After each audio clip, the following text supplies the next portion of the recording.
C'est le long de l'autoroute transcanadienne, dans ce champ de blé, que l'on retrouve un phénomène pour le moins curieux. 3 cercles parfaitement taillés, 2 d'entre eux mesurent 40 mètres de diamètre, l'autre en mesure 30. Le blé n'est pas coupé, mais plutôt écrasé dans le sens inverse des aiguilles d'une montre. Un autre élément qui s'ajoute au mystère est cette roche. On voit que le blé épouse sa forme, ce qui écarte en quelque sorte la possibilité qu'on ait utilisé un appareil pour créer ces cercles.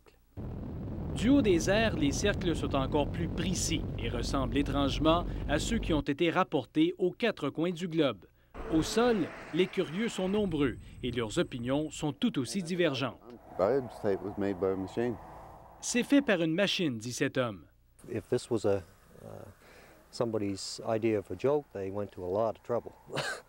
Si c'est une personne, il s'est donné beaucoup de troubles, dit celui-ci, tout en ajoutant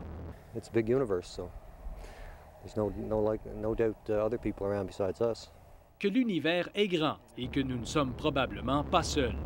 To me, it would look like the process of a wind or a tornado or something small like that. D'autres sont d'avis qu'il s'agit d'une tornade qui a touché au sol.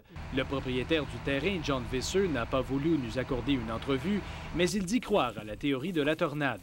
Mais c'est une théorie refutée par la météorologue Martha McCullough, qui admet toutefois ne pas connaître d'explication climatique.